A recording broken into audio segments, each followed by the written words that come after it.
as to where you could worship today, and you chose to worship with us, and for that we're so thankful that you're here. And for our first-time visitors, immediately after service, we ask that you would go through those double doors there to my right and receive your free gift, especially prepared for you. So do not leave here without getting your free gift.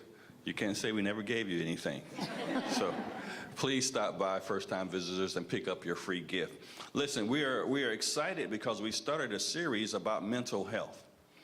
Now, we all suffer from mental health at some form in our life, right? That's right. If you don't believe it, ask your spouse or your friends. They'll gladly tell you that you're crazy. Now, we make jokes about it, but mental health is very serious. It's so serious that we want to take our time from our sermon message to bring up a panel. And we have here,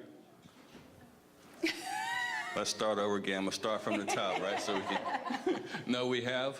I'm Lauren Maurer. Tell us about yourself, Lauren. I'm a social worker, so I have a master's degree in social work, and then beyond that, I spent 2 years studying under a clinical social worker so that I could earn my LCSW, which means I have the capability to diagnose, but I'm a school social worker, so I don't typically do that. Usually if I see a student that has a mental health issue, I would refer them to a community provider like Nicole. Oh. So what does LCSW stand for those who don't know? It means that I'm a licensed clinical social worker, so it means that I have 2 years of training post-masters. Also, a lot of us suffer from what we call mental health issues because of money. And I want you to know that Lauren and her husband, Jason, are our financial team. So if you're having money problems, you're not crazy. We all have them. So, but please make an appointment to see Jason and Lauren, and they can help you with your finances, right? Yeah, they'll help you create a budget. So that means that you're going to have to expose yourself. They want you to bring all of your bills. They want to know your income. They want to know what your expenses are. And then they'll go walk beside you so that you can get out of debt. So when you go, you don't go thinking that you're going to have this surface conversation. No, they want to get into your financial business, not to expose you, but to help you. Also on the panel we have. I'm Nicole Bauer. I'm a licensed professional counselor, which much like Lauren means I went and got a master's degree. Mine is in marriage and family therapy. And again, 2 years I practiced underneath the supervision of a licensed professional counselor supervisor, and then have become independently licensed. So I practice in private practice. I do diagnose. I'm very conservative when I diagnose because that label stays with someone for the rest of their life. So typically, we work together for quite a while before I give a full diagnosis. I work with children, couples, adults, adolescents, teens, you name it. Wow. Also, a lot of us have stress in our life because of marriage. And I want you to know that Nicole and Scott are marriage, what do we call you guys? Marriage professional. Marriage professionals, right? So listen, if you're in here and you have issues in your marriage, you know, Pastor Lane and I would love to talk to you, but we can also refer you to Nicole and Scott, and they'll be glad to sit down and talk with you, because sometimes we're just not available, and we don't want you to suffer in silence. I want to introduce the Maurer Bauer team. So, Mr. Maurer, we would like to introduce you. Just please stand up. That's Mr. Maurer, the money man. The money man. And this is Mr. Bauer, the marriage man. So the money man and the marriage man. I think we should switch that around, like don't get married without money. Let me just say something to the ladies real quick. Well, let's pretend like the men aren't here. If you are not married, you need to know what his financial situation looks like. Because you don't want to go in there and his credit score is like down there and you can't purchase things that you need to purchase. Don't marry a broke man. Amen. Last Sunday we looked at mental health, and we talked about Nebuchadnezzar, and we talked about all of the things that he went through. And it was very interesting because it was a quote about psychiatry. Yeah, and it was psychiatry is a Greek word meaning doctor of the soul. Psychiatry means doctor of the soul. So when you have Christians who have studied psychology, these women are ministers or doctors of your soul. So why not go and talk to them? We also learned that mental health issues are prevalent, especially in our churches. Yeah. But most of the time, churches, people in the church, we suffer in silence because we feel like it's a form of weakness, like it's our faith that is lacking. No, we all need help. There are chemical imbalances that take place. There's all kind of things that goes on in your life that you need help with. And I was talking about earlier, but if you're in a bad financial situation, you can feel like you're going crazy. If your marriage is tough, you can feel like you're going crazy. If we lose a loved one, we feel like we're going to die ourselves. So all of these are mental health issues that affect us as a body of Christ. And why not deal with it in the church? As a matter of fact, let's go to Luke real quick. Luke chapter 5. Luke chapter 5. Matthew, Mark, Luke. We're going to start at verse 31. Matter of fact, we're going to look at verse 31 and 32. Okay. Luke chapter 5, verses 31 and 32. And Jesus answering said unto them, They that are whole need not a physician, but they that are sick. I came not to call the righteous, but sinners to repentance. So Jesus makes this point. He talks about his mission, his purpose of being here. And he didn't come here for those who are well. If your life is perfectly together, then Jesus is basically saying, you don't need me. But we know that we all need Jesus. We know that we have areas in our life that we have not totally turned over to him that is not under the blood of Jesus. So let's read that one more time. It says, And Jesus answering said unto them, and you can put your name. So Jesus answering said unto Elaine, They that are whole need not a physician, but they that are sick. I came not to call the righteous, but sinners to repentance. And it's very interesting how Jesus associates sickness with sin.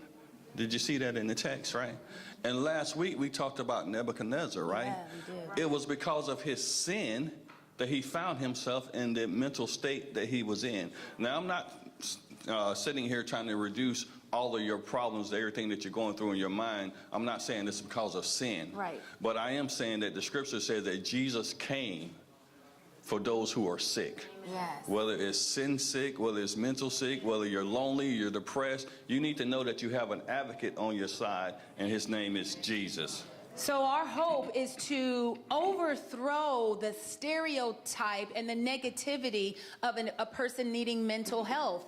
I think that the church has stereotyped it, and they have beckoned people to come and get a prayer or to get anointed with oil and send them on their way. And that's where you start, but that doesn't mean that that's the end. Sometimes it's a process of healing.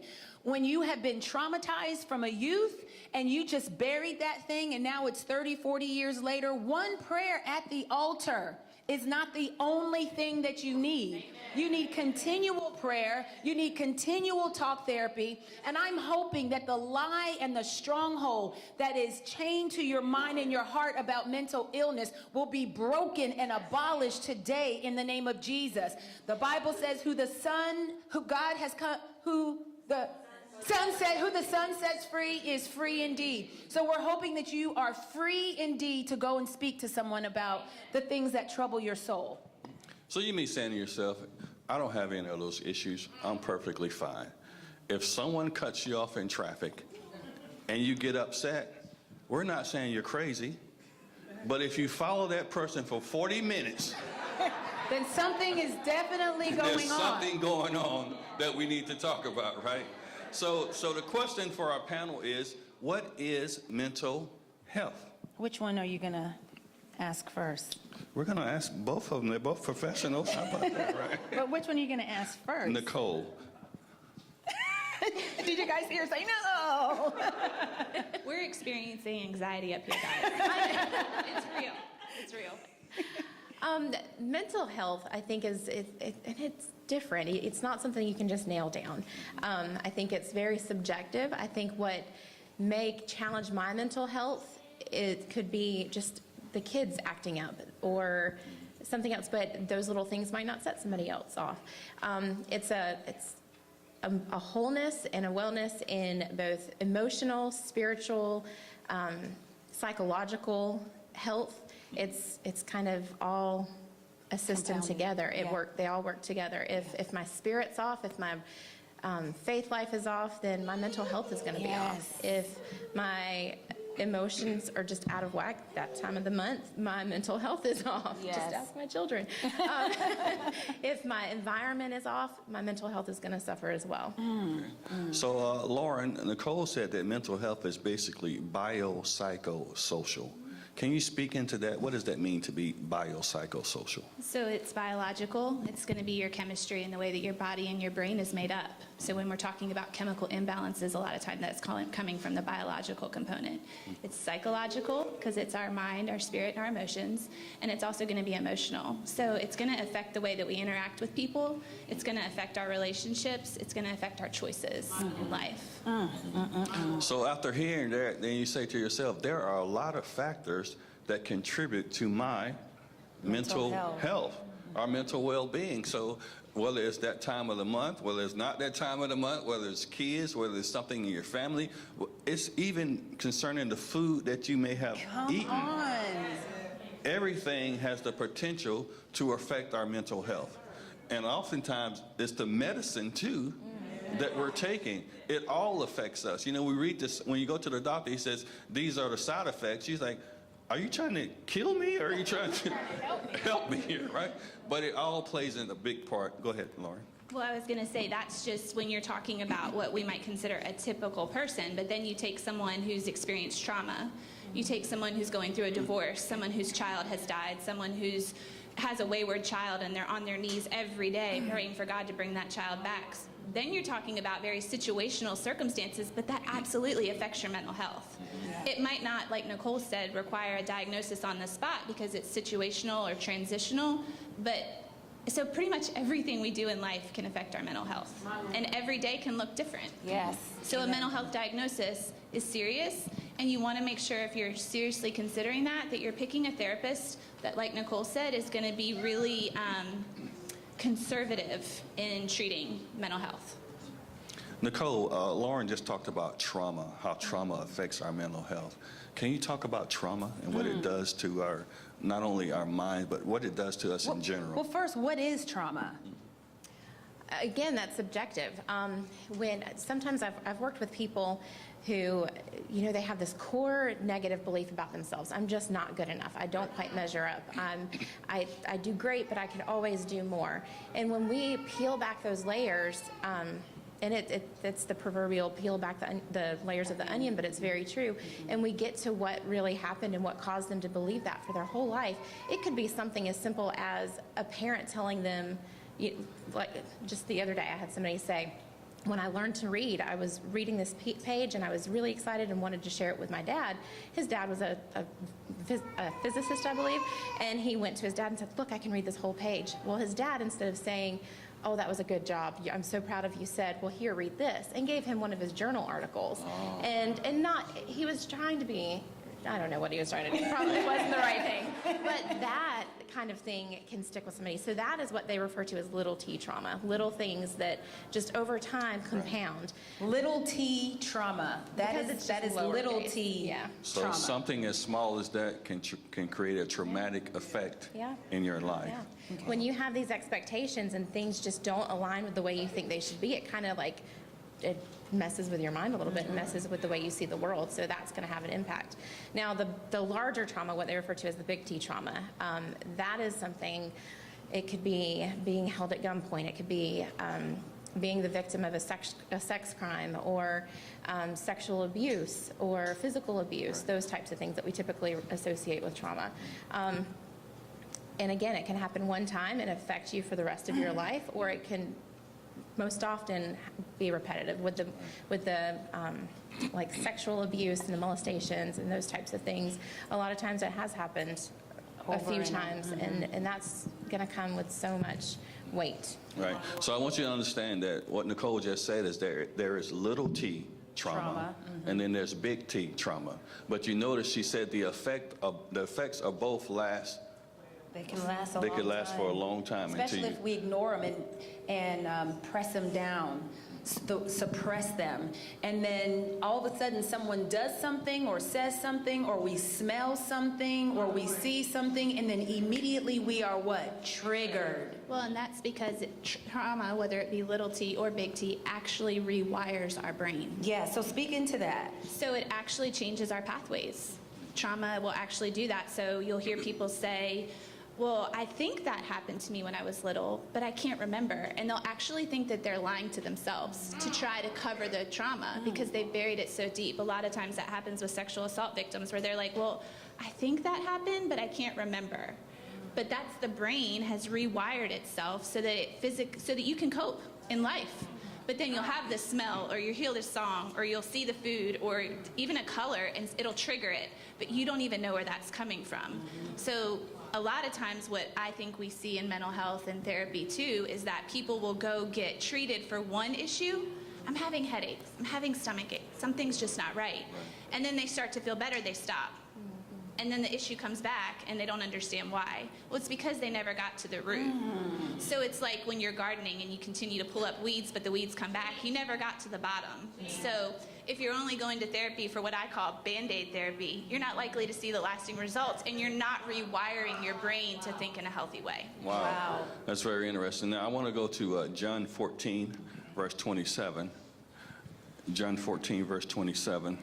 Now, I want you to understand that when we talk about little t trauma and big T trauma, it's not just the individual that we need to focus on. It's those who are around the person also. Because you may think that someone is suffering from little t trauma, therefore you don't want to give them the attention and the care that they need. But we want you to know that whether it's a big T or a little t, the effects are the same. John 14, verse 27. Peace I leave with you, my peace I give unto you. Not as the world giveth, give I unto you. Let not your heart be troubled, neither let it be afraid. So Jesus said earlier in Luke that we all need a physician if we're sick. And now he tells them, as he's getting ready to depart, he tells the disciples, he says, my peace I leave with you. What he is basically saying is that I obtained a legacy by dying on the cross. And I'm not going to keep that legacy to myself. I'm going to pass my legacy on to you.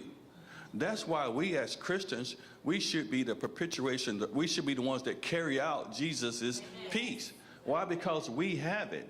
Now, how do we tap into our peace? First, we tap into our peace by identifying the mental conditions that we are struggling with. You can't pass on the legacy of peace if you don't have peace.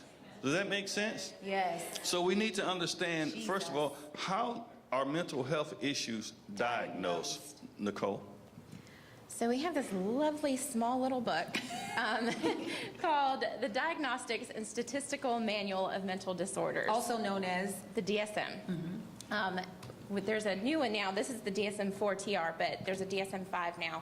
Every few years they kind of go through, and honestly, to me, I feel like it changes as society changes, as our environment changes. So they go through and kind of say, no, that's not very applicable anymore. One of the changes in the two different books is they combined attention deficit disorder and then attention deficit hyperactivity disorder. They combine the two. So now it's just, you'll hear people interchange ADD and ADHD. It's now just ADHD. So this book, we spend a lot of time in school studying it and learning all the disorders and different types of things, how to differentiate between schizophrenia and depression, or schizophrenia and schizoaffective disorder, that type of thing. You'll go just much like to the doctor and say, I'm feeling this, I'm dealing with that, and I've also got this going on. And usually, hopefully if you've got a good one, they'll ask about your environment, they'll ask about your physical health, any history of mental illness, because a lot of things are passed down through the generations, and that type of thing. So they'll go and do a psychological inventory, spend probably about an hour, and unfortunately what happens most of the time is they spend an hour with you, slap that number on you, and start billing your insurance. Sometimes that's what needs to happen. Sometimes it's very cut and dry. Maybe a diagnosis has already been passed down. There's a diagnosis called adjustment disorder, which is typically what hopefully most therapists are doing initially, and that's just to give some time. It just means that the person is adjusting to something. So if someone comes in and they're going through divorce and they are just, maybe they do have anxiety, maybe they do have depression, maybe they sometimes feel like they're hearing voices. You know, somebody could slap a depression diagnosis or an anxiety diagnosis or something like that on them, but the more appropriate diagnosis is adjustment disorder. That just means they're going through divorce and they're adjusting. Then over time, if more things come out where maybe she has some highs and some lows and they're cyclical, like they happen a lot, or she was up for like 4 days straight and there's no biological or chemical reason why. Spent all the money in her bank account. Yes, spent all the money in her bank account, ate all of the things in the refrigerator, that kind of thing. Then I'd start seeing a little bit more, and then maybe it would get to the point where, you know, we're not dealing with adjustment anymore, we're looking at something else. Yeah. So, That's yeah. great. Lauren, Nicole said that the DSM changes as society changes. So is that saying that the crazier we get, the more numbers are added to the DSM? I mean, what does that mean, that it changes? No, I think that it just, like Nicole says, it's evolving. Mental health is evolving. We're learning so much more. We know so much more now in 2019 than we did when I went to school a long time ago. And so I think that it evolves, and it would be very unfortunate for us to keep something like this as a standard document and not allow it to be fluid, because we would be doing a disservice to the people that we're treating. And they've even taken some things out. Like, I think, you know, they used to have, what's the disorder that they had where you had multiple personality disorder? Yeah, that's it. That's it. They took it out. So there's, you know, and they're always trying to make the language more friendly. Yes. We've moved away from mental retardation, and we've moved into intellectually disabled. So I think as our society evolves and as our needs change, then yes, something like this needs to be updated. So they don't call it multiple personality disorder anymore. What do they call it? Dissociative identity disorder. Dissociative identity disorder. And why do people tend to dissociate? To the traumas that they've experienced, and it's kind of the way the brain just shuts down and kind of pulls itself out so it doesn't have to experience it. So, for example, a woman can be going through a physical assault, and then what happens is, for her survival mode would be that her brain will shut down, and then it almost looks like she can stand on the outside and look in, seeing herself going through, and it's just because she has to go into survival mode, so she dissociates, stands back, shuts everything down so that she can endure the assault, but sometimes she never comes back emotionally. She just dissociates, she shuts down, and that's it, and it's stuffed. Then when she gets married and her spouse touches her, there's a trigger. And then the church is telling her, you need to be more intimate, you need to submit. But what they're not dealing with is the fact that she dissociated from a sexual sin, and she is unable because she has a trauma. Somebody say amen. So, Sterling, too, you know, we live in a military community, so that's an example that we often talk about, the one that you just gave. But a lot of times for our guys that are deploying and they're experiencing big T trauma where they're going, they're witnessing things, and then they're coming back, and the military just wants them to man up and keep it moving. Yeah. But then they have triggers. But what is the first thing we want to say? They have PTSD. That's not always the case. That's not always the case. And I think the men in our society are often there's more shame attached to seeking mental health services with that. You guys just have this expectation that you're supposed to man up and deal, and that's not the case. Nicole, post-traumatic stress disorder, as Lauren was talking about the military, it seemed like it really just took off with the military. It's like now everything is a post-traumatic stress disorder. What exactly is post-traumatic stress? Well, and I was going to say, I was going to say a lot. I had a traffic jam in my brain. I think it's unfortunate when, not the diagnosis PTSD, but when a lot of times in the military, there are lots of things set up for people to go and seek help. But do you mind if I sell you out a little bit? Babe, can I expose you, babe? But so I'll use my husband as an example. I'm sure he doesn't mind. He has always kind of just had an anxious nature, and I noticed with him and he's just this really calm, cool, collected guy. I always joke that he and Pastor Gary could be twins. Yeah. Not physically twins, but so when he would come back from deployment, I would notice he would get a little bit edgier. He would get a little bit more just reactive. He would not sleep as well. But when he woke up, he was hi-ho cheerio, and he was just smiling and everything else. The road rage got a little bit stronger, and so after a particularly stressful deployment, he deployed, gosh, a lot. And this one had there were bombs in the air, not at him, but in the area and things. When he came home, he was just really amped, babe, you got to go talk to somebody. I was telling him all the techniques and all this stuff, but it wasn't working. And he's like, no, it's a career killer. So he was really worried about going and telling somebody, because it would have made him non-deployable. And that would have kept him from making rank.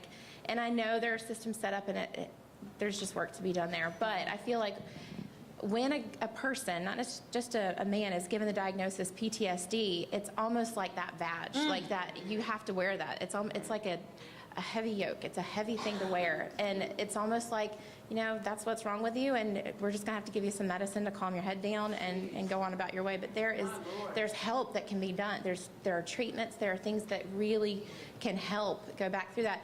One thing, and I'll show up in a second, that I'm trained in is EMDR, and it's a way of using bilateral stimulation to go back and reprocess that trauma. So I'm going to get boring for just a second, but it's super fascinating to me, and I'm going to explain to you kind of how that works. Teach. When Lauren explained that the pathways in our brain are changed once you go through that trauma, and the triggers kind of take you back. When we all know that the left side of our brain controls the right side of our body, the right side of our brain controls the left side of our body. The different hemispheres in our brain kind of act a little bit differently. So the left, and this is a very overgeneralization, so if you go and look it up, there's a lot more to it. The left side is known for controlling it's the logical, rational thinking side of your brain. People refer to it as your smart brain. The right side is the more emotional, creative, reactive, impulsive side of the brain. So some people might say I have a left brain child who's kind of the nerdy, studious one, and then a right brain child that's the creative, free spirit one. When we go through a trauma, our bodies shut down. It's when God created us. He created us to fight off. It was during the Adam and Eve days, fight off like saber-toothed tigers, things that were going to come and kill us right then. So our body's way of responding to trauma is shutting down everything that's non-essential and getting the heck out of there. It throws you into fight or flight. When you're going through a trauma, you're in fight or flight. So the left side, we don't have to think logically or rational or think through math equations when that happens. So the left side shuts down. The right side is the impulsive, reactive one, so that shoots into overdrive. So we experience trauma, we experience stress in a very right-brained way. You'll hear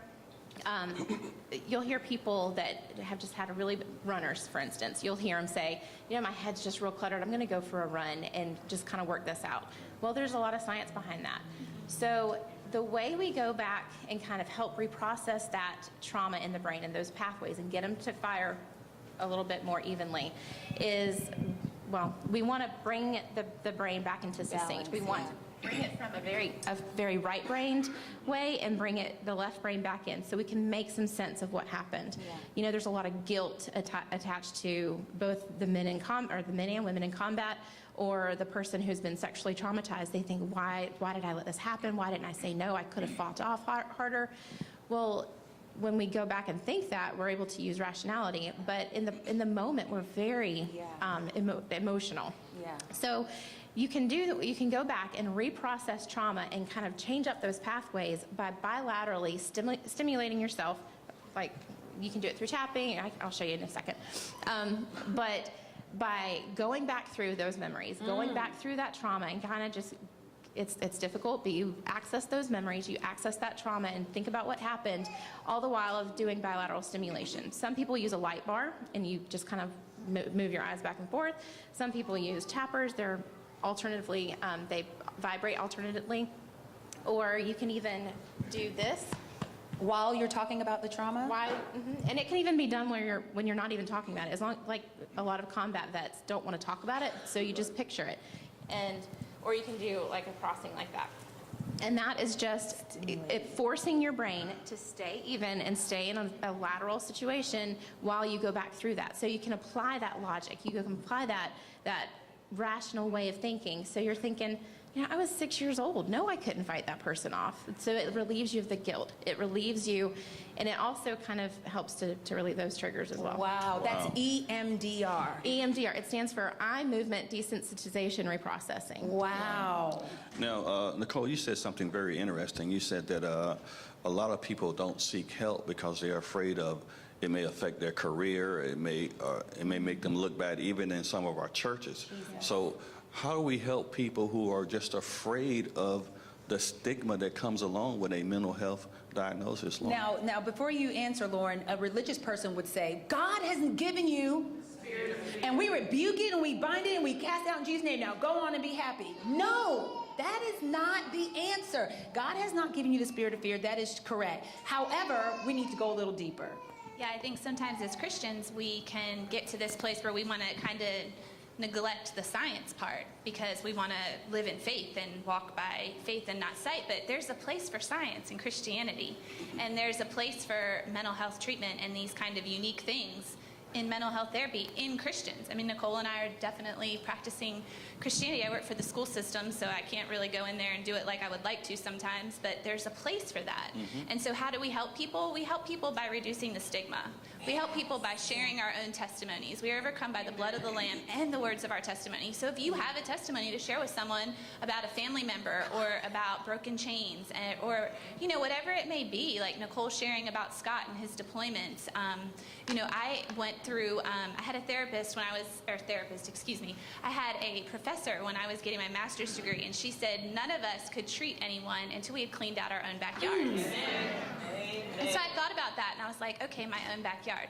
Well, I was raped when I was 17 years old. My parents got divorced. I had lots of, I don't want to bore everybody, but ACEs, that's a popular buzzword in the therapeutic world, but the more ACEs you have, the higher you are at risk for having a mental illness. And so I got to thinking about that, and I was like, well, what did I do? I wanted to be a social worker, so I kind of buried it. And then I realized, well, I can't work with rape victims because that's too close to me. Right. I can't deal with divorce because my parents was pretty traumatic. So when I came to Kadosh and when I started understanding the spirit realm, understanding that there are demons and that some of this stuff is definitely an assault on my mind. Yes. And when I stopped looking at just the science, because there has to be a balance, Come on. I went and got Free Heart Ministries, and I was delivered. Amen. And Amen. so I had Spirit, to soul, go, body. Spirit, soul, and body. I had to go back in my mind and relive those hard things. So, and then this is another side story, but I lost my hearing in my left ear a couple years ago. Woke up one morning, it was just gone. Most crazy thing in the whole entire world. It would definitely be happening to me. And the doctor gave me steroids.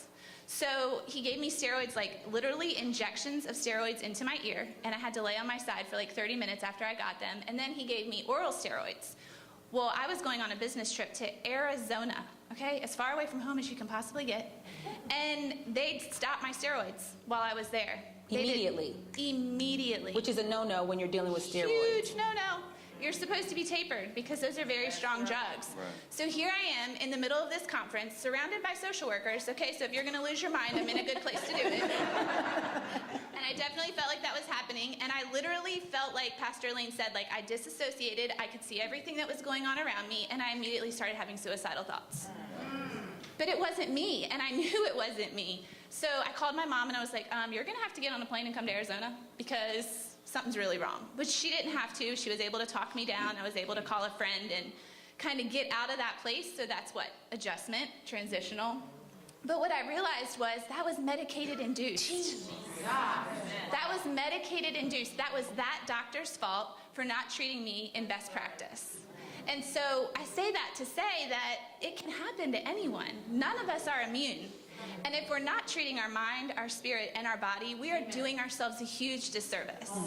You heard Nicole, like if Stacy was here, she probably would have given her a standing ovation. There is science to prove that exercise helps our mental health. Including yoga? including yoga. But be careful. Also, Yeah, you want to speak into that, Nicole?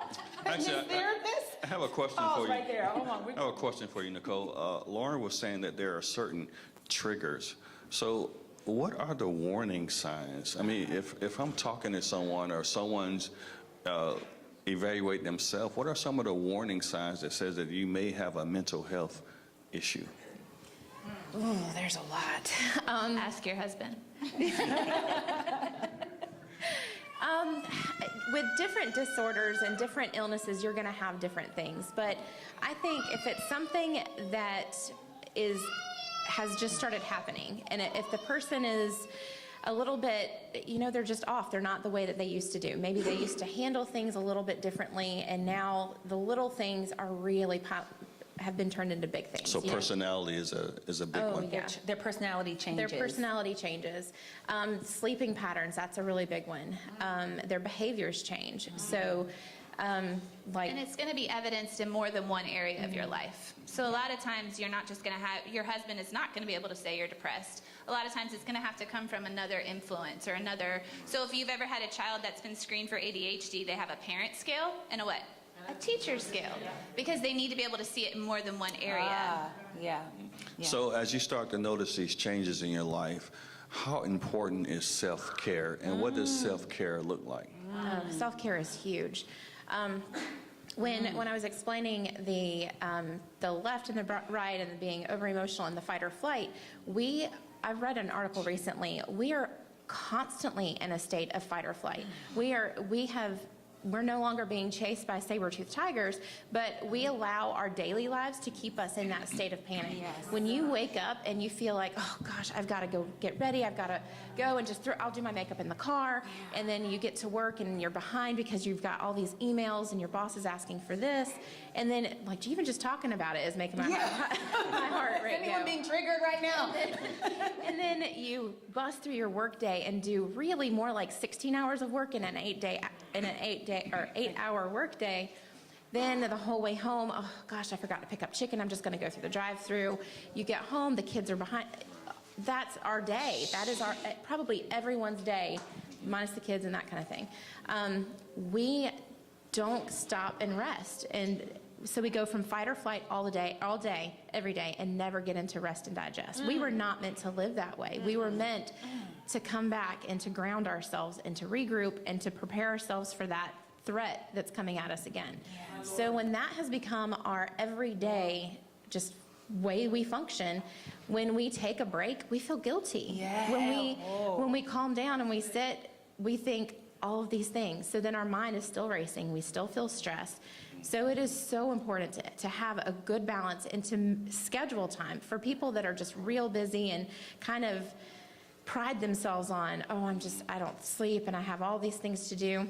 I really work with them to schedule on their planner time where they're just going to do some activity, schedule something, whether it's go for a run, whether it's go to the gym. Physical activity is huge. But those massages, there's a reason for getting There's massage science there, right? Yes, and like the yoga and that kind of thing. So doing self-care, that whole adage or the thing with when the cabin loses pressure and the air mask comes down, there's a reason for putting it on yourself first. And so if you're taking care of yourself, you're going to be able to put the mask on other people.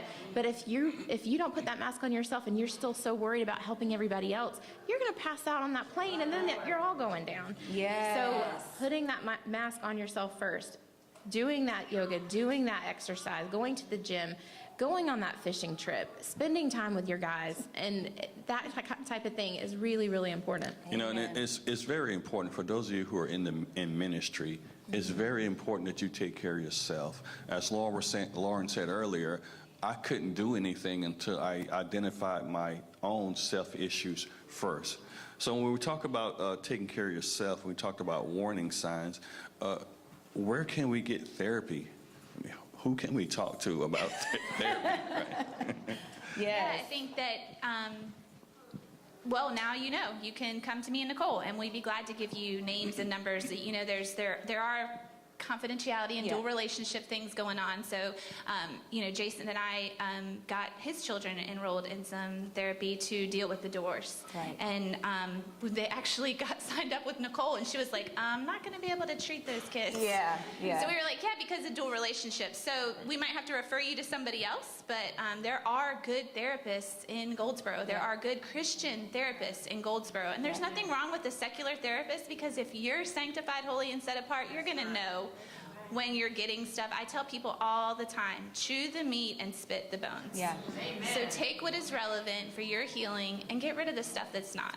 Pastor Gary Matthew was 6:34. Matthew 6. Pastor Gary was deployed, and I was by myself with 4 children, and I was absolutely stressed to the max. That's when my thought was just go to the ABC store and self-diagnose and just get a bottle of, like, true story, y'all. This is how you become an alcoholic. Like, I was so stressed out up to here. I didn't have the help that I needed. I had this child with special needs. I was homeschooling them. Nobody drove. Nobody was cooking. Nobody was, I was stressed out. And so I went to Lauren. I was like, I'm stressed out. And she gave me the number to her professor in ECU. And I go and I see her. So, and I'm not ashamed to say I go and I see my therapist. That's part of my self-care.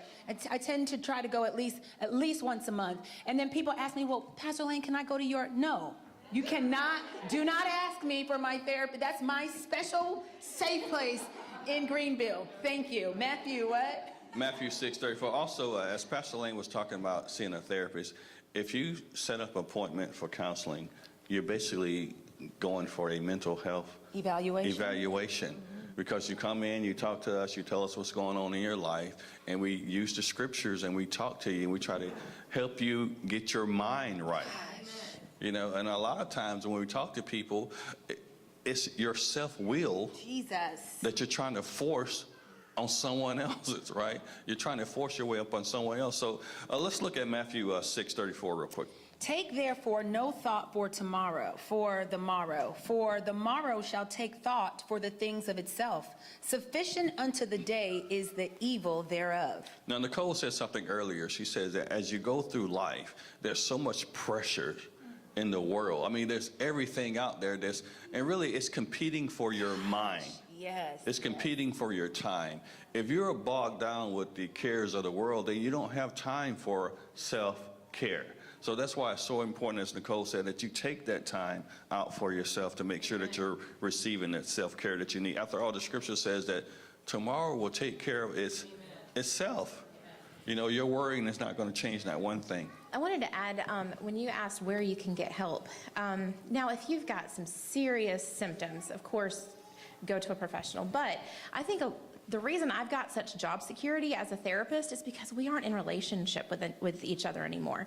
Before, I would call up Lauren and I would, that cord attached to the phone, I'd walk all through the house with that big long cord, and I would talk to her for an hour. That would be therapy. And then I'd get off and I'd be able to face my day. Yes. And men probably never really did that so much, but women, we would talk through things. We would be in a relationship with each other. When is the last time, maybe if you have a sister or a family member that you talk to, but when is the last time you really had a good talk with a girlfriend or with a guy friend, if you're a man? We don't make time for that. And then if we do feel like, okay, we're going through some stuff, usually if you've got that burden bearer spirit, you don't want to bother anybody else. So-and-so's going through so much right now, and so-and-so's, he's got a divorce that he's dealing with, so I'm not going to go to him with my stuff. We just bottle it in, and we stuff it and stuff it and stuff it. So just being there for your friend. If you know that your friend is going through a divorce, or your friend has that wayward child that they're praying for, reach out to them and say, you're going through a whole lot. Let's go to coffee and let's talk about it. Let me just be there for you and talk. Amen. That is probably 90% of what I do is just give somebody a couch that for an hour they've got my undivided attention. Right. I was with a teenager the other day, and we really didn't do a whole lot of work. I mean, we talked about some stuff, but it was just being there. And at the end, she was like, she came in and her shoulders were like this, and then just about talking about what she enjoyed and what she liked doing, she left with such a smile, and she's like, I love coming here. That is my favorite part of the week. I didn't do anything. I just let her speak. So it was very convicting on me. I was like, when is the last time I sat with my daughter for an hour and just let her talk about what she wanted to talk about? Like, and give them, not tell them, not lecture them, and, oh, well, you know, you shouldn't have done that with that girl because blah, blah, blah. But just really let her talk about whatever. So just being there. That's good. So are you saying That's that talk therapy is better than medication? Or how does that work? Look at Lauren's face. She's like, pick me. Do you want to respond to that? I mean, I think yes, I do. I think that there's a time and a place for medication. I'm not against medication, but I have major, major issues with medicating, especially our young kids and our adolescents, because their brains are still developing, and these medications come out faster than some people's new phone numbers, and so we don't know what they're doing to somebody's brain. So Until later on, right? at 7, this medication sure is helping my child calm down, and now the teacher can teach my child, but I want to know what it's going to do when your child's 27. Because there's not enough research. So my advice is don't let your child be the guinea pig. If somebody's talking about wanting to medicate your child, and a lot of times what parents will do, and Nicole can probably speak to this too, is they'll say, I'll talk to a parent, and that's talk therapy, y'all. If you have teenagers and middle school children, I hope you're talking to your kids. Because I promise you, your kids are coming to my office and they're telling me stuff that you don't know about them. They're confiding in me. They don't know me, and they're confiding in me. And when I ask them, who else are you talking to? I can't talk to my mom. She's too busy. My dad doesn't have time. And it's, what is it? It's what Nicole said. We wake up, we go to school. Sometimes we're feeding our kids breakfast on the way to school. Pop-Tarts, which is an issue. Feeding them sugar, yeah, and then they get off school, and then what? It's this sport, and then it's this, and then it's homework for 3 hours, and then it's hurry up, get in the shower, and go to bed. I mean, I'm looking at Peyton. I'm guilty of it, too. Yeah. You know, and which is also why we're seeing anxiety In children. through the roof in our teenagers. So make sure you're talking to your kids, guys. You want to talk about having a coffee date with your girlfriend, have a coffee date with your kid. Make time and space to get to know your kid. Our kids are like, Mom, does that mean we get one now? I am preaching to the choir. At the Bauer house, it's going to be ice cream because Jason believes that ice cream is life. So. So Nicole, let's talk about medication. As you heard what Lauren said. Do you guys notice how we start chit-chatting and laughing, and he's like, let's keep with the program. Let's keep forward. Someone has to be sane on the panel, right? Let's talk about medication. So talk therapy, I'm on this side of the mental health profession for a reason. I definitely think that is really, really important. And a lot of the time it can do the majority of the work. I do feel like we're overprescribed. I feel like if you go to the doctor and you just say, you know, I'm just off. I mean, we know what to say. We've got Google. We can Google all the symptoms and go to the doctor and say, this is what I'm feeling. I saw this commercial. This is what I need. And a lot of times they'll give it to you. What I explain to my clients when we start talking about medication is sometimes depression, we'll go with depression. Depression is like a hole. And sometimes that hole is just so deep that you're not going to be able to get out with your 10-foot ladder. You're going to need a little bit of help. So the medication is like another 10 feet added to your ladder to help you. You still got to do the work. You still have to deal with whatever's causing the issue, but medication can help. Now, I don't think I've ever seen someone that really, truly was feeling depressed that took a pill and everything was fine. They need that talk. They need to be able to work through things, learn some coping skills and some strategies to help overcome some of that stuff. There are certain disorders that you have to have medication. The more severely mentally ill people need medication to be able to do certain things. But, good. Yeah. And then there's people who think when they get that, I mean, I literally have women in my life who will call it their happy pill. And so then it becomes a problem because now you think you need this pill to survive. Now you think you need this pill to deal with your children. Now you think you need this pill to deal with this. So you've just replaced one issue with another. I mean, Romans 8:6. I also have, as we return to Romans 8:6, I have a question for the congregation. Can we pray a mental health condition away? I pray away schizophrenia. I pray away borderline personality disorder. I pray in Jesus' name, Ramasa, and then it's gone. The answer. Well, let's do a show of hands. If you believe that you can, don't be influenced by Pastor Elaine. If you believe that a mental health condition can be prayed away, raise your hand. I believe Look at the pastor's son is like, that you can pray away a mental health condition. Why? Because we see evidence of that in The scriptures. scriptures. But is it prayer alone, Pastor? You can pray away a mental health condition. I mean, it can be cast out, it can be dealt with. However, the majority of us, we're not dealing with a demon. oh, You're not dealing with a demon. You don't need it cast out.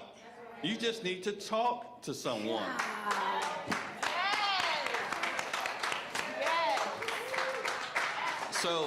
So don't be like, oh, this can't be prayed away. No, if it's something that needs to be driven cast out, then it can be cast out. But if it's something that needs to be cast on a couch so you can talk to someone, then sit down God, and that talk is to good. someone. That is good. That was good. So are you saying that some do have demons and it needs to be cast out, but the majority just need to sit down and go back to that traumatic place and talk through it? Yeah, we talked about a little T and a big T. Well, there's a little demon and a big demon, so to speak, right? So your little demon just needs to have a seat and talk to someone. Yeah. Man. Amen. I wanted to ask you. Let's read this scripture. Did we read it? No, I didn't read it yet. Romans 8, and what was that? 6. For to be carnally minded is death, but to be spiritually minded is life and peace. Now, I said that to say, we're saying, oh, this is killing me, this is killing me. Well, it's because you're carnally minded. Yes. So some of us need to be spiritually minded, which spirit brings life and it brings peace, according to the scripture we just read. So can it be cast out? Well, we can deal with your carnality, the way you're thinking, and then you'll be like, wow, I received a miracle because it has been lifted from me. Now, Nicole, you had something to say. I could tell you were ready to jump into that one. Well, I was going to say, mental health issues can be prayed away just like cancer. You hear all the time, somebody had a brain tumor, we prayed, a miracle was done. Right. So it's miracles that can happen, but that whole, you're just not praying hard enough. I mean, I know of somebody that was given a pretty severe diagnosis, medical diagnosis recently, and their own family told them, well, that's rooted in the spirit of fear. How is that a response? So just like if someone says you're not praying hard enough, that cancer could go away.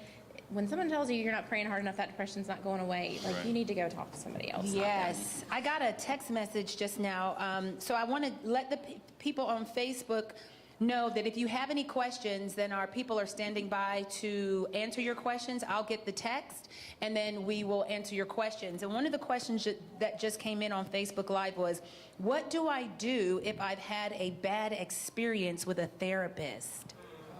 Oh, that's tough. It's kind of like church hurt.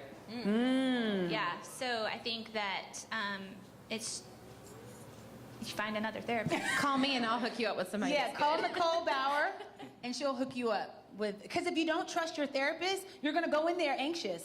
Well, and unfortunately, I mean, it's just like any other profession. And I'm not saying I'm the best by any means, but I love what I do and I'm passionate about it. And I'm constantly studying and learning new techniques. But there are therapists that, they don't do work. You come and you just talk and you catch up. And yeah, that's beneficial to some people to just talk about your week. But if you're talking about your week and not really doing any work and processing through some stuff, I try to work myself out of a job.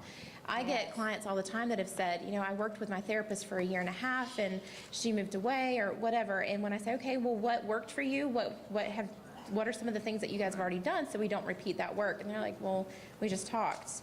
If you aren't learning skills or being equipped to climb out of that hole or to overcome that anxiety, you need to find another therapist. Or if you're not going back to that trauma and dealing with it and redirecting that brain, then that's a waste of your... How much does it usually cost for 45 minutes to an hour? Well, depending on your copay or insurance, it can be, or if you're private paying, it can be from $75 on up. I know people in Raleigh are charging like $250 an hour. Now, some of you will be like, I'll just stay mentally ill, right? Listen. But phone a friend. And there are, for You can start with your church, with your pastors, Yeah. right? Listen, we refer people all the time. If you have a condition that needs more than prayer, then I will refer you to a therapist, right? I mean, you can have talk therapy with me, but we have a lot of people that we're talking to, and sometimes you have to share the craziness, pass it around. I'm trying to make light of this subject, but I want you guys to understand that this is a very serious matter. Yeah. Now, right now, before we're going to talk about some of the common disorders that we find in adults has and children. Can I add Yes. something real quick? When I mentioned the prices, I don't want that to deter anybody from going and seeking help. Right. There are governmental assistant programs to be able to pay for that kind of thing. The majority of the private practice therapists that I know have a certain number of slots that they're willing to take for, I've even done pro bono work, but for reduced rates, if that's something that you need.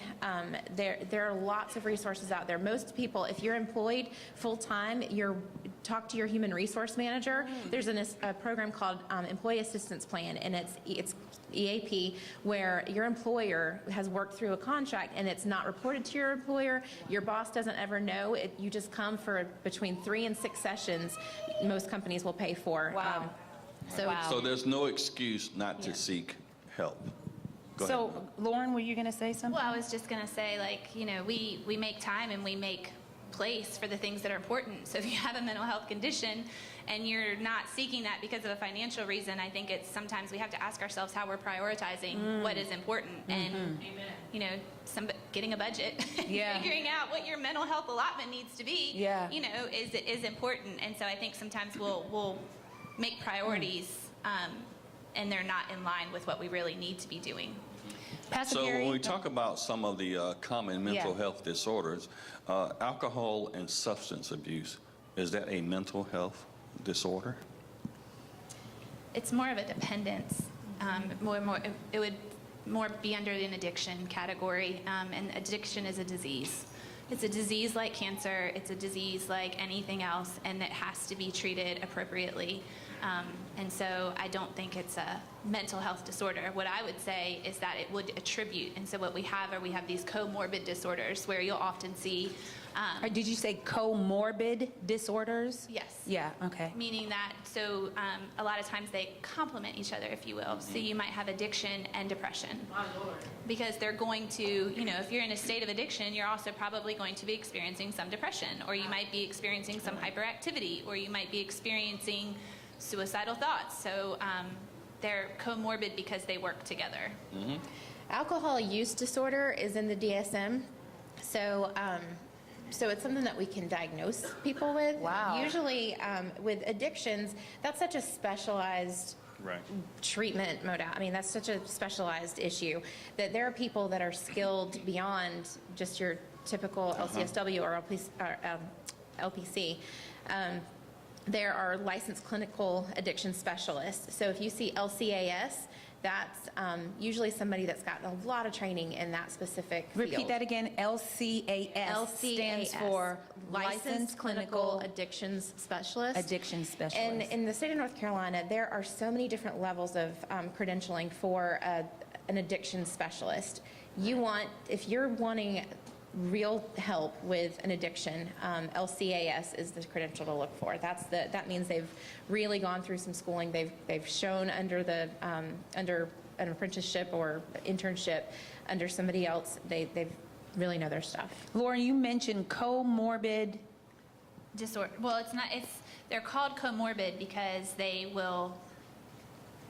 it's just kind of They like have a friends. puzzle. Mhm. A puzzle. So would you say that sometimes people are abusing substances, alcohol, pills, drugs, street drugs, because they're trying to inoculize a deeper issue Absolutely. that they have stuffed from or dissociated with from way back then? So we call that self-medication. Self-medicate. So a lot of people are self-medicating Yes. because they haven't dealt with the issue of the past. Because it's cheaper to buy a six-pack than Because it it's is to get cheaper to therapy. buy a six-pack than it is to go through the process of healing. Because in EMDR, it hurts, right? Don't you see people saying, I don't want to go, I don't want to think, I don't want to, and do you see them like turn into that little child again while you're taking them through that? Not necessarily with EMDR. Sometimes I have, but in just processing through it anyway. I've had people that, and naturally you just want to say, okay, we'll just stop there, but I just kind of say, have your moment, and if you're ready, let's move on. You never want to throw somebody into it. Yeah.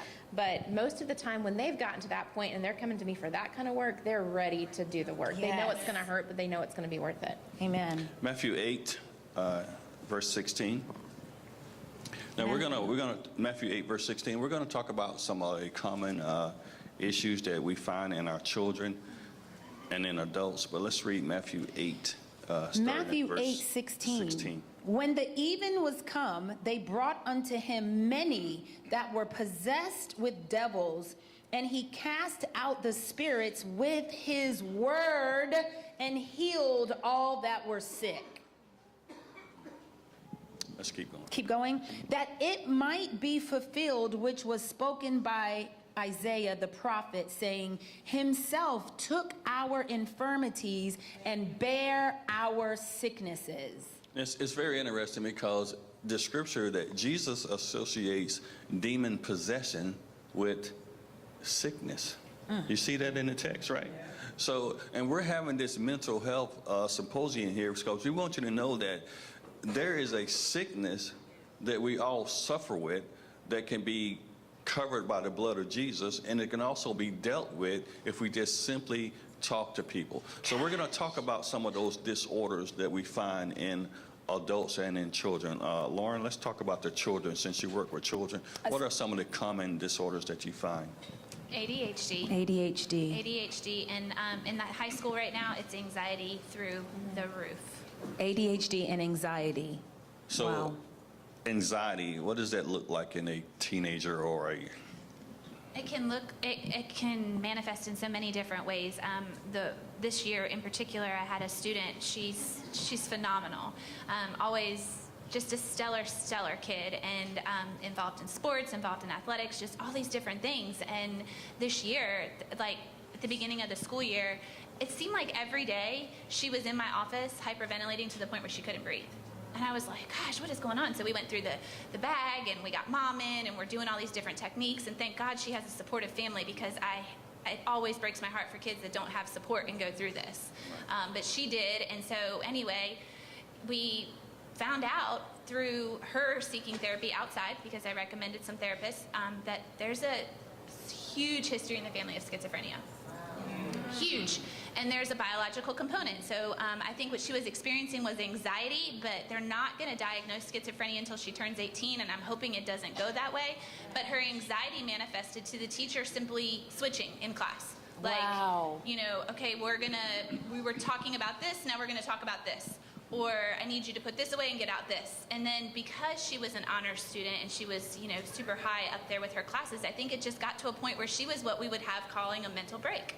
It just got to be too much. There was nothing in her life. She's not experienced trauma. She's never been sexually assaulted. There was no deeper meaning. I think that a lot of times these disorders will come up in adolescence because that's when our brain is changing so much. Wow. So a lot of these disorders we'll see in the mental health world, we'll call it adolescent onset, meaning that you're most likely to recognize some of these things in adolescence, and schizophrenia is one of them. Jeez. So let's talk about bullying. Now, we hear a lot of talk about that in school. Is that a mental health disorder from the person who's doing it and the person who's somebody need a receiving butt it? whooping. I mean, I guess it could turn into narcissism one day. Probably. Yeah. No, and that's also very prevalent, and we work in a county that's taken that very seriously.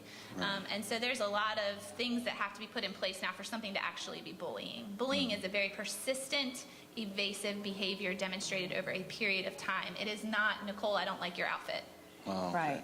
And social media is the hugest contributor to bullying. Wow. More bullying happens on social media than it does. But I spend so much of my time in a schoolhouse dealing with the drama from last night on Snapchat and Instagram and Facebook than I do talking to kids about educational issues, because it's so important to them. So that's another huge tip for parents, is know what your kids are doing on social media. Come on now. Jason and I experienced that with Emma. Jason allowed Emma to get Snapchat, and he really didn't understand what it was. And it ended up becoming a huge issue. And I see that all the time.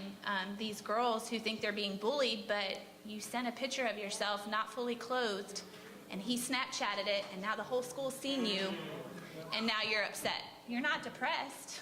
You got Not being exposed. bullied.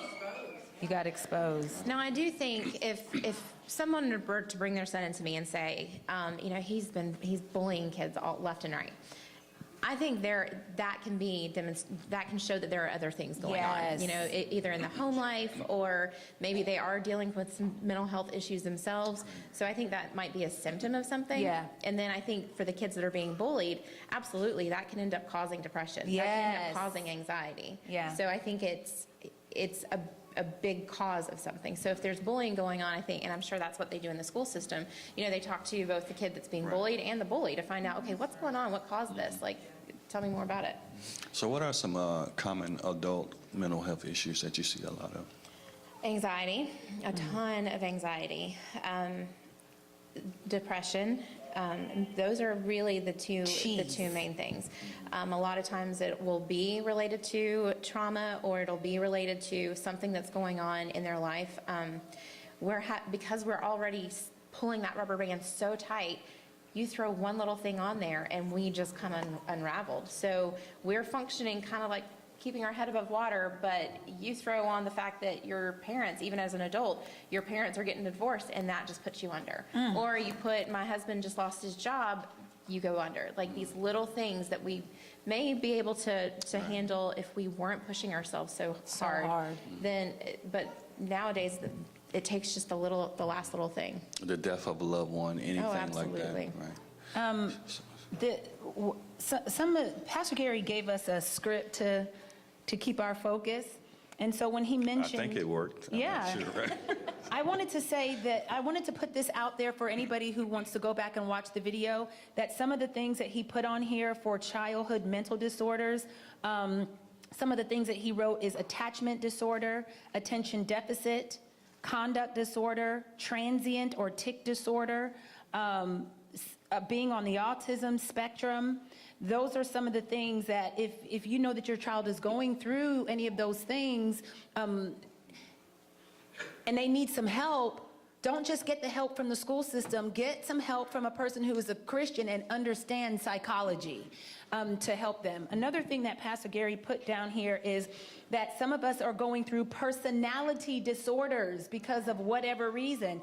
And some of the common personality disorders is avoidant personality disorder, borderline, dependent, histrionic, narcissistic, paranoid, schizoid, and something else I can't pronounce. But can you speak into narcissistic and borderline personality disorders? Before you guys speak into that, we don't want to run too long, but we're going to pause right now. As we're also going to give you a chance. We're going to have 3 questions from the audience, right? But as we prepare to ask this question, I want to ask the ushers to prepare to take up your free will giving.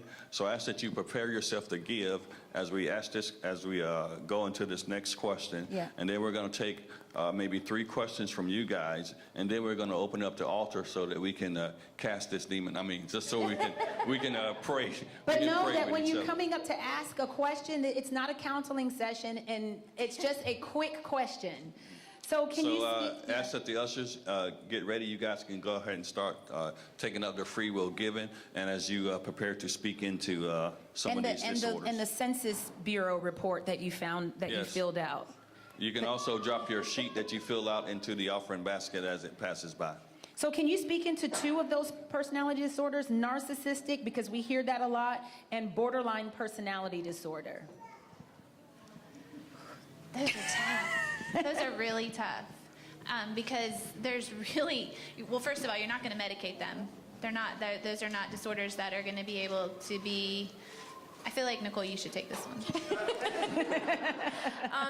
There are medications that help. I mean, it's one of those things, it's a big thing.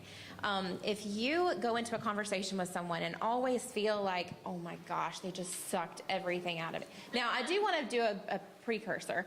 When I started going through my program, I was diagnosing everyone. Everyone in my life had a disorder, including myself. Like, I even had my child bring the DSM downstairs one time, and he's like, I narrowed it down. And he gave me 2 really scary diagnoses for himself. And I'm like, no, we're good. That's not it, yeah. But so just because you might start thinking like, so-and-so kind of might be that.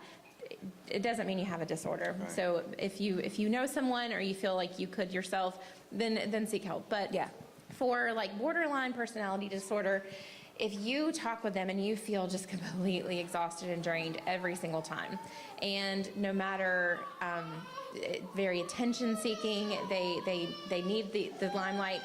They may be like, I don't need attention, I don't want attention, nobody look at me, but their behavior is being very different. Very self-centered usually. They kind of that reel you in and then push you away, and then reel you in and push you away. That's also for narcissism. We do throw that narcissism around quite a bit, Yeah. but it's a real thing. And I think for a long time we kind of dismissed it, and unfortunately we associate narcissism with men a lot of times. But it's that I feel like I need to be in control. I call the shots on everything. If you are a woman in a marriage and you feel like, I want to go to Taco Bell and I've got $1 in my purse, but my husband might really get mad, you might be married to a narcissist. Wow. I mean, there's so much more. I'd hate to just give just a real like dumb lollipop explanation for it. So really go and search. You can find on Google the DSM diagnostic criteria for these disorders. Right. But Wow. So 3 questions. Question from this section, and this section. So over here, if you have a question, Isaiah has a microphone. And it's a question. Remember, your question is a quick question, and it shouldn't only take maybe 15 seconds, not 3 minutes. Right here. Hi. If you have a child who has been diagnosed ADD or ADHD and they've been put on medication, and so now learning all of this from you all today, would you recommend going back and doing it again? And even with this child going through counseling, you're not really seeing any differences, any changes in the behavior or anything like that. Would you recommend doing it over and maybe seeing someone else? my recommendation for ADHD is something that is near and dear to, I was diagnosed at 5, so I feel like I know a whole lot about it. And my opinions are maybe a little bit different than hers, because I do know the benefits of medication and education more than anything. Yes. So as a parent, you've got to be educated. I've got some really great references for books that I can give you, or whoever it is that's dealing with it. But for ADHD, even though I feel I'm a self-proclaimed expert on ADHD, I don't even put that diagnosis on children. Once I decide, okay, I think that's what we're dealing with here, I'm going to send you to my psychologist friend, and they're going to do a full panel of testing. So if your child was given the diagnosis by a pediatrician, yes, legally they can diagnose. I legally can diagnose, but hopefully someone's taken enough care and concern to give a full panel of testing to make sure you're not dealing with some other stuff, maybe some dyslexia or things like that. Even dyslexia can cause a child to feel agitated to the Yes. point where it looks like ADHD. And it could take a while to find the right medication if a child's being medicated. Not every medication is going to be the one for you. A lot of times we'll see kids go through several before they find the one where the parent and the teacher feel like they're getting the actual results that they want. Good question. A question from the center. I'm sorry. Oh. Go ahead. No, go ahead, sir. We'll take. I have the mic. I can control it. So we'll take a note. You know how with equal employment opportunities, they're not allowed to like discriminate, according to race and age and stuff like that. Are there certain mental health diagnoses that would, cause you to be disqualified for certain employment opportunities? Good question. I know on certain jobs, like when you go into the military, you have to disclose if you've been diagnosed with anything, or if you've been on treatment, on medication for a certain number of years now. If you were probably going into the police onto the police force, it's probably the same thing. So anything where you're in, maybe even a truck driver to get your CDL. So there are certain things that it's usually, I think, tied to the medication. I think that's legally how they get to it, because there are certain medications that are going to alter the way you think and respond. But I'm sure that there are some jobs that ask you for specific mental diagnoses. I mean, your run-of-the-mill job, I would hope not. That's Right, why you have to be so- careful what type of therapist you're going to, so they're not quickly putting a number on you, but they're talking you through the process. Right. So it depends on the sensitivity of the job and the responsibility of the job. Go ahead, ma'am. Okay, I just wanted to ask, If you're married to a narcissist, is there a possibility that they might say, hey, I'm a narcissist, I need therapy? Not likely a narcissist. Not a narcissist. I'm just asking. Again, miracles happen every day. If someone believes that they are married to a narcissist, whether a man or a woman, again, I hate to send people to Google because Google's not the end-all, cure-all, but there's so much research being done right now on narcissism. There are lots of great articles and books on breaking free from the chains of narcissism. Not necessarily breaking from the husband or getting away from the husband, but kind of to help overcome those concerns. I tell people too sometimes in dealing with mental illness and when it's a family member that you have to learn how to take care of yourself when you're dealing with that, when you're living in that situation, and make sure that you have appropriate boundaries, because if this person never gets that healing, how are you going to survive in that relationship? Absolutely. How are you going to take care of yourself? Amen. And so we don't ever have to be a victim of someone else's dysfunction, because we can take care of ourselves. Very good. Very good. Absolutely. Very good. How do you deal with a person that denies mental disorder?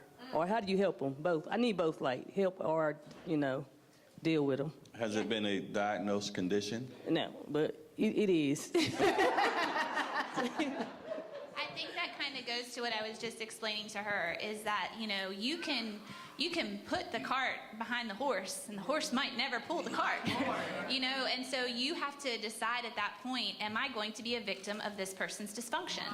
Or am I going to protect myself and take care of myself? And you have to count the cost. Because you can, but the Bible tells us not to cast our pearls before swine. Amen. So not everybody's going to receive wisdom. Not everybody's going to be willing to take that step and admit that there might be an issue. But if you recognize that, then the Lord's giving you that wisdom and that discernment. Now you have to decide how to deal with what you've been given. Very good. And I think there's a stigma that expects people to stay in a dysfunctional marriage because they haven't sexually strayed, they haven't physically abused someone, and all the things that we forgive for divorce over. And I'm not promoting divorce by any means, but I've seen a lot lately of people that feel like they have to stay because they made that pact. But they are being abused. They are being neglected. Emotionally, the person has abandoned the family. So all of those types of, it's a very big issue to just throw a little tiny piece of advice out there. But if you feel like you're going through something where I shouldn't feel this way, the children see what's going on, you are being emotionally impacted, so talk to someone. Talk to someone and get help. Did you enjoy this panel today? Did you learn a lot? Yes. Thank you, Maurer and Bauer. Yeah. So before we depart, we're going to ask the ministers to come forward. We want to have this opportunity to pray for you. So, the first part of identifying a mental health condition is to step out, to seek help. So as the ministers come forward, we just want to touch and agree with you that God will give you the courage to say, hey,